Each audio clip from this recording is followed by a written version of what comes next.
Today मैं आपके सामने बात करने जा रहा हूँ एक्टर्स और देयर पार्ट टाइम जॉब्स।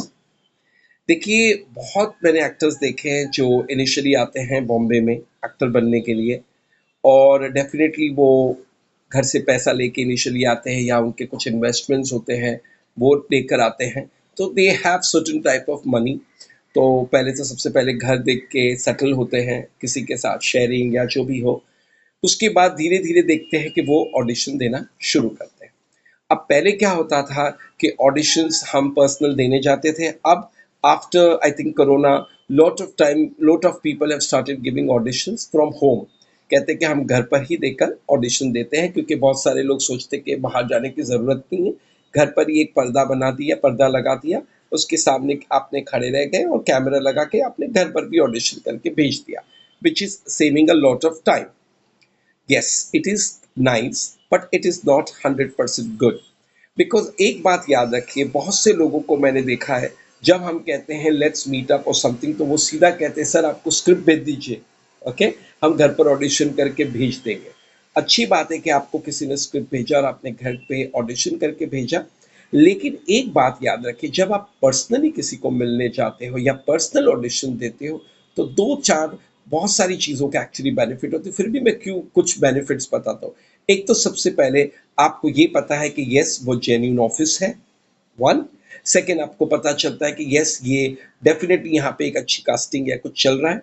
वहाँ पे आपको कुछ डिटेल मिल सकती है, जैसे प्रोडक्शन हाउस कौन सी है, क्या काम किया है, क्योंकि via phone, via things, we don't know anything. आपने तो कर कर भेज दिया, आपको पता भी नहीं है कि कौन है, जेन्यून है कि नहीं। तो पर्सनली जाने से ये एक बेनिफिट होता है। सेकंड बेनिफिट होता है कि अगर आपने ठीक से ऑडिशन नहीं दी, तो हो सकता है आपको कास्टिंग असिस्टेंट या सब कोई भी जो आपका ऑडिशन कर रहा हो कि कुछ गलती होगी तो बताएगा कि इस तरह से कीजिए, या मैं हमारी कंपनी या मेरा डायरेक्टर इस तरह का कैरेक्टर चाह रहा है और इस तरह के सीन चल रहे हैं। जैसे आपको पता है, एक ही डायलॉग को हम वेरिएशंस में बोल सकते हैं। अब आपने से एक वेरिएशन में करके भेज दिया, ओके।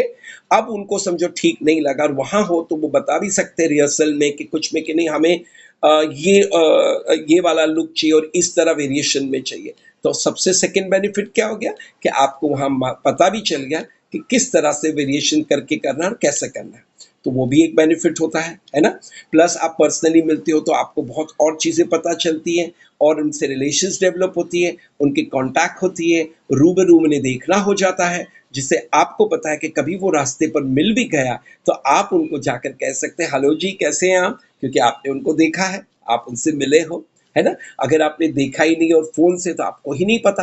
हो सकता है आपके साथ में बैठा हुआ बहुत बड़ा कास्टिंग डायरेक्टर रास्ते पे और आप उसकी ऑडिशन भी दे रहे हो और आपको पता ही नहीं है कि ये कौन है। तो कोशिश कीजिए, अगर आपको लगता है कि आप ऑडिशन पर्सनली मिलने जा सकते हो, दे सकते हो, तो it is nothing like that. Unless central production house खुद कहती है कि नहीं हमें नहीं मिलना है और आप ऑडिशन करके अपने आप भेज दीजिए, तो बहुत अच्छी है। लेकिन कोशिश कीजिए कि आप कन्विंस कीजिए कि क्या हम वहाँ पर आपके ऑफिस में आकर ऑडिशन दे सकते हैं, क्योंकि उसमें आपको काफ़ी बेनिफिट्स होते हैं। ठीक है।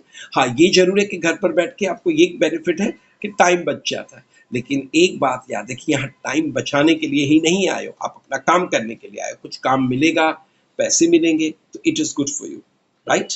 So please try as much as possible to leave out of your house, to leave out of your home and leave out of your sofa, which is we call सुस्त जो जगह है। क्योंकि आपको मैं ये बता दूं कि अभी कोरोना नहीं चल रहा है, now we have to go out. Plus और एक बेनिफिट होती है, जब हम बाहर जाते हैं तो फ्रेश एयर मिलता है। घर के अंदर वही नेगेटिविटी होती है, कभी दीवार अपनी वही चार दीवार को देख देख कर हम बाहर जाते हैं, फ्रेश एयर है, फ्रेश लोगों को मिलने मिलता है, बहुत सारी चीज़ें आपको फ्रेशनेस देती है। तो ट्राई कीजिए to meet personally and give auditions.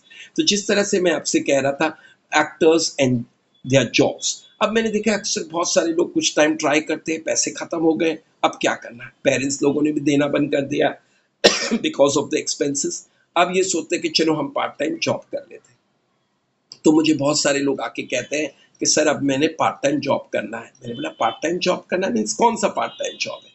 अगर आप हमारी कनेक्टेड लाइन से कर रहे हो तो बात अलग है, अदरवाइज क्या कर रहे हो? नहीं नहीं, कोई बोलते हैं हम सेल्स में चले जाते, कोई मार्केटिंग में चले जाते, कोई बीपीओ में काम करना शुरू कर देते नाइट शिफ्ट की ये करके, और वो सोचते हैं कि हम ये भी करें और दिन में हम एक्टिंग की स्ट्रगल करेंगे, लेकिन मैं आपको बताता हूँ वो बहुत ही डिफिकल्ट है, राइट? क्योंकि देखिए आप अगर पूरी रात जागकर ड्यूटी कर रहे हैं, या चलो मैं बताऊँ दिन की भी कोई जॉब कर रहे हो कहीं पे भी, या शाम को भी जॉब कर रहे हो, तो सर आप फिजिकल और मेंटली दोनों टायर्ड हो जाते हैं।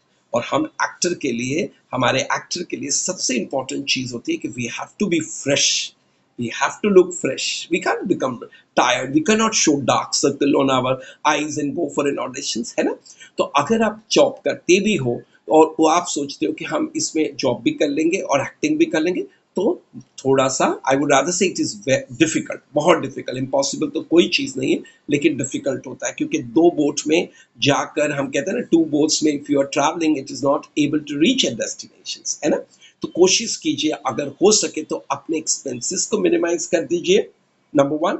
और अननेसेसरी चीज जो जरूरत नहीं उसकी टाइमिंग जब तक काम नहीं है उसको मत यूज कीजिए, और उसे यानी कि कोशिश कीजिए कि उसको निकाल दीजिए अननेसेसरी एक्सपेंसेस को, और कोशिश कीजिए कि you can survive in minimum money, so that you are 100% giving it to Bollywood, you are 100% giving it to your talent। तो इससे क्या होगा कि जब आप ऑडिशन पे जाओगे तो आप फ्रेश लगोगे और अच्छी ऑडिशन होगी। पार्ट टाइम जॉब मुझे नहीं पता है वो कौन सा होता है, क्योंकि मैंने बहुत सारे लोगों को देखा है वो 6 महीने जॉब करके आते हैं फिर आ जाते हैं, कहते हैं समीर जी मैंने नौकरी छोड़ दी। बोला क्यों? अब वहां से हमने पैसे जमा कर लिए, अब हम एक्टिंग के लिए जाएंगे। अब मैं बोला ठीक है, कितने जमा किए होंगे? चलो जो भी उन्होंने 2-4 लाख है। फिर वो 1-2 महीने में उड़ गए, फिर क्या करोगे? फिर नौकरी के लिए ढूंढने जाओगे, फिर वापस पता चला 2-3 महीने के, तो आप एक तो उस कंपनी को भी बेवकूफ बना रहे हो, क्योंकि आप उन कंपनी को सिर्फ 3-4 महीने काम देकर उनको भी छोड़ के जा रहे हो, क्योंकि उनको आप, उन्होंने आपको ट्रेनिंग दी है, आपको पांव पर खड़ा करने की कोशिश की, वो कंपनी की ग्रोथ चाहते हैं, लेकिन आप अपनी ग्रोथ चाहते हो, आप तो निकल गए, तो वो कंपनी के लिए भी लॉस है और आपके लिए भी लॉस है, क्योंकि जहां जहां आप छोड़ते जाओगे फिर आओगे, फिर 3 महीने के बाद पैसे खत्म, फिर क्या करोगे? फिर नौकरी ज्वाइन करोगे, फिर क्या करोगे? फिर 3-4 महीना 6 महीना करोगे, फिर वो पैसे आके उड़ाओगे फिल्मों में। ऐसे करते करते आपकी उम्र निकलती जाएगी, उसके बाद आपके पास टू लेट हो जाएगा, क्योंकि फिर आपको लगेगा कि भाई अब मैं क्या करूं, करेक्ट? तो सबसे पहले है कि सिर्फ और सिर्फ 1-2 जो भी साल आपको लगे टोटली फोकस कीजिए अपनी टैलेंट और अपनी एक्टिंग। सबसे पहले फैमिली से सपोर्ट मिलना बहुत ज़रूरी है, और अगर नहीं मिलता है तो यहाँ पर भी जैसे फिल्म इंडस्ट्री के कनेक्टेड प्रिंट शूट है, एड्स है, टीवी कमर्शियल्स है, फैशन शोज है, ऐसा कुछ ना कुछ करते रहिए जिसमें आपके मिनिमम एक्सपेंसेस निकल जाए, जिससे आपको कहीं पे भी नौकरी करने की इस वक्त ज़रूर ना पड़े, और सिर्फ अपने टैलेंट पे ध्यान दें। ठीक है? तो बहुत एग्जाम्पल मेरे साथ हुए हैं, कुछ लड़कों ने तो कुछ सालों के बाद फिर बाद में एक्टिंग ही छोड़ दी, जो अच्छी बात है, या तो फिर आप पूरा छोड़ दो और अपनी फोकस कीजिए अपनी जॉब पे या बिजनेस पे, तो कोई टेंशन नहीं, क्योंकि अगर उस पर भी कामयाब हो गए तो बहुत अच्छी बात है। लेकिन ऐसा नहीं होना चाहिए 6 महीने नौकरी कर रहे हो, फिर 2-3 महीने स्ट्रगल एक्टिंग की कर रहे हो, फिर वापस 3 महीने जॉब कर रहे हो, फिर ये ऐसा मत कीजिए, है ना? एक ही पे ट्रैक पे रहिए, और डेफिनेटली आप, जैसे मुझे देखो, आप बता दूं, मैं आपको बता देता हूँ, मैंने भी 24 साल पहले इस इंडस्ट्री में है, बड़ी फाइनेंशियली दिक्कत हुई थी। मुझे भी पता था कि कैसे मुझे घर चलाना है, कैसे मेरे एक्सपेंसेस करने हैं, मैं क्या करूंगा। तो मेरे को भी पहले स्टार्टिंग में हुआ 3 महीने हो गए, चलो चलो छोड़ दो इंडस्ट्री, वापस से नौकरी पे चले जाओ जो मैंने छोड़ के आया था। लेकिन मैंने बोला नहीं सनी, अब आपको ये नहीं करना है, क्योंकि एक बार ये इसने चुना है तो इसी पर मेहनत कीजिए। और सचमुच मैं कहता हूँ, मैंने पूरी तरह से यहीं के अंदर ढूंढने की कोशिश की कि कैसे मैं इनकम करूं, एंड आई स्टार्टेड अर्निंग। और अभी तक 24 साल से मैं सिर्फ इसी लाइन से कनेक्टेड हूँ, सिर्फ और सिर्फ बॉलीवुड इन कास्टिंग एंड कोऑर्डिनेटिंग, कॉर्पोरेट छोड़ कर आया हूँ, लेकिन अभी तक वापस नहीं गया, और बीच बीच में दौड़ के फिर जाना फिर आना, फिर जाना फिर आना, क्या नहीं किया। तो अगर आप कोई भी फील्ड में लगातार कोशिश करेंगे तो मुझे लगता है भगवान भी आपको साथ देता है।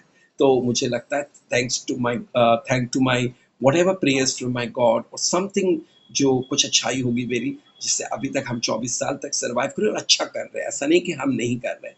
तो भगवान आपको जरूर साथ देगा, लेकिन make sure to not have mix mind. नौकरी फिर एक्टिंग, फिर नौकरी फिर एक्टिंग, फिर छोड़कर चले जाना, फिर सोचते हो कि चलो 3 महीना मैं रिलैक्स करता हूँ, ना नौकरी करनी है ना एक्टिंग करनी है, मैं अपने आप में थोड़ा सा सोचता हूँ। ऐसे से कर करके do not waste your time, because वक्त किसी के लिए नहीं रुकता, है ना? हमारे, हम कितना भी करें फिर बाद में हम जब एक एज होने के बाद रियलाइज करते हैं कि हमारी गलतियां, और हम सोचते हैं कि वक्त कहाँ है, तो वो लौट कर नहीं आता. So make sure use as much as possible your time very very systematically with your clean heart. Be very humble, be very nice, be truthful to people. And मैं आपको बताऊं, आप अच्छे हो तो आपका अच्छा ही होगा, क्योंकि कहीं ना कहीं आपके साथ अच्छाई चलती है. हम इतने मिराकल्स देखते हैं ना. कितने बार लोग बोलते हैं कि हमारे ये मिराकल से हमें भगवान ने साथ दिया, या किसी ने भी साथ दिया, नेचर ने या क्रिएट जिसने भी है. तो लाइफ में एक बताइए, अगर आप प्योर है, आप एकदम ही मन में आपकी प्योरिटी है, हम्बल है, ऑनेस्ट है, तो उस वक्त आपको बहुत तकलीफें आएगी स्टार्टिंग में, लेकिन कहीं ना कहीं 100% आपकी जीत होगी. And please, you all will become successful and all will become star. I wish you all the best. God bless you.